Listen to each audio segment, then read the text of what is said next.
Hey, it's me, Zach Little. Welcome to the last podcast. In the first episode of this season, which is the one called Your Own Little Ice Age, I talked to Anton in Kiev, Ukraine. We talked about audiobooks, which you heard, and Aaron Sorkin in a clip that you might hear in a future episode, and we didn't really talk about Russia. He alluded to it. He talked about getting back into reading as an offline habit in the event of war, but I have to admit that I didn't really press him because, I tend to be pretty hopelessly naive, and I really did not think anything was going to happen. Of course, I was wrong, and now so much is happening, and Anton and I have been in sporadic touch since then, but for the most part, I still had no idea what was going on, which I think is true about most of us, including and especially the people that are writing all those long Twitter threads. And it's kind of a lucky break, in a sense, that this season of the show is mostly about voices, literally and figuratively and digitally. I started this year feeling like there was so much that I could just not express. And so I started the podcast from that feeling and moved out. And today, we're moving a long way out. Hey, if you already know everything you need to know about the war in Ukraine, and you would like to learn how to help, this section is for you. The easiest, most simple, and free way you can help is call your local senator, congressman, or MP if you're in the United Kingdom, and request that they pressure the President of the United States and Prime Minister Boris Johnson to close the sky over Ukraine, to create a no-fly zone above Ukraine. This will have a huge impact on the outcome of this war, and will significantly reduce the amount of civilian deaths happening in Ukraine every day. The second way you can help is to donate money. There are several ways that you can donate money to Ukraine. The first is through an account created by the National Bank of Ukraine. This will go directly to the armed forces of Ukraine. This is a regular wire transfer, so if you're planning to donate a large amount of money, this is the best way to go. The second is an online portal opened by another Ukrainian bank. There you can use Apple Pay or Google Pay to donate any amount of money. This will also go directly to the armed forces of Ukraine.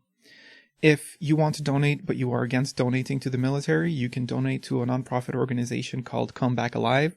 They provide soldiers and veterans with protective gear, infrared cameras, night vision goggles, and other tools that protect them and let them know when the enemy is coming. And the third way is to donate to a nonprofit organization by a Ukrainian comedian/politician. No, not our president. We have another. His name is Serhiy Prytula. He's been volunteering and helping the Ukrainian army. Of all the volunteer organizations, he has one of the most developed network of contacts and direct access to supply chains for all the protective gear necessary for the Ukrainian army. So if you want your donations to have an immediate impact and protect Ukrainian soldiers and civilians, please donate to Serhiy Prytula.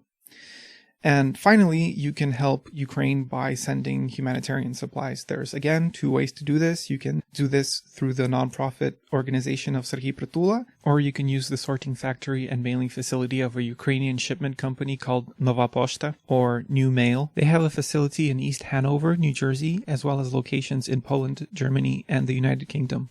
Their website is regularly updated with a list of items necessary to provide humanitarian and military aid in Ukraine. Clothes, medical supplies, protective gear, and so on. Unfortunately, you will have to pay for the shipping costs, but then once it arrives to the Ukrainian-Polish border, the Ukrainian side will take care of everything else. All of these links and resources will be available on my website at ffs.fm/help. Once again, that's ffs.fm/help.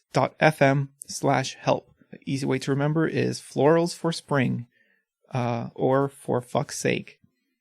Zach, you can cut that out if I'm not allowed to swear.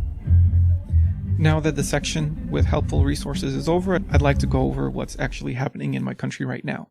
There's multiple ways to approach this. The oppression of Ukraine by the various instances of Russia has been going on for centuries. It's been happening with Putin. It's been happening with Stalin. It's been happening with various Tsars of the Russian Empire before that. The entire foundation of Russia's existence is built upon the destruction of the Ukrainian culture and ethnicity and us as a nation. And now my girlfriend, who is also from Ukraine, will tell you about events that happened in the past 10 days throughout the past 8 years of the war, as well as several examples of genocide and oppression throughout the history of Ukraine.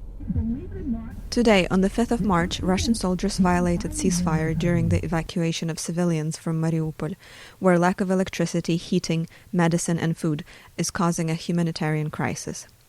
In Irpin, which is 16 miles from Kiev, Russian soldiers blew up an empty train that was meant to evacuate civilians, as well as the train tracks leading west from Irpin. Russian soldiers encircled and shelled a nuclear power plant in Zaporizhia, the largest nuclear power plant in Europe. Its explosion would have led to a nuclear catastrophe 6 times worse than the events in Chernobyl.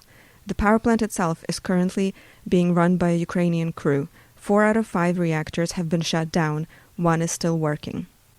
Russians continue bombing civilian buildings, schools, kindergartens, and blood banks. Russian troops regularly use weapons banned across the world, including cluster bombs aimed at civilian buildings. Russian tanks and soldiers regularly fire at civilian cars with people that are trying to flee major cities. 3 days ago, a general was evacuating his family from Kiev by car. The vehicle was shot by a tank. There were no survivors. This is just the past 3 days. The week before that included the shelling of apartment buildings in metropolitan areas, the occupation of Chernobyl by Chechen militia, the bombing of the largest children's hospital in Kiev, and the start of the war itself. On February 24th, we were woken up by calls from our family saying it has begun, the Russians are shelling Kiev. Since then, people across the country have been hearing sirens multiple times a day and hiding in bomb shelters, the metro, and just their basements. 319 babies have been born in bomb shelters since the start of the war. Before the start of the full-scale invasion, Putin gave an hour-long televised speech in which he announced the special operation for the liberation and denazification of Ukraine. This term, denazification, can have a double meaning in Russian. One in which it means free from Nazis, and one in which it means taking away the status of a nation from a territory. I'm sure this choice of words is not an accident and follows a long, multi-century history of oppression from Russia in its various shapes and forms. Russia, the Soviet Union, and the Russian Empire. In 2013, President Yanukovych, who everyone knew was pro-Russian, suddenly decided not to sign a political association and free trade agreement with the EU, and instead choosing closer ties with Russia. This led to months of protests across the country, during which over 100 protesters were killed. This protest came to be known as the Revolution of Dignity. As a result, Yanukovych fled the country in 2014 and asked for the support of Russia. Russia, of course, saw this as an illegal coup, and it led to a military intervention by Russian forces. They occupied Crimea and 2 regions in eastern Ukraine, Donetsk and Luhansk. Ukraine has been engaged in a hybrid war with Russia and Russian proxies for 8 years now. In 2004, during the presidential elections, a pro-European candidate was poisoned, a classic KGB move. The results of the elections were falsified. Ukrainians protested during what is now known as the Orange Revolution. As a result of the revolution, re-elections took place and the pro-European candidate became president. Going back a few decades, after the end of World War II, for example, KGB forces hunted and persecuted Ukrainian writers, poets, artists, and politicians in the 70s and 60s.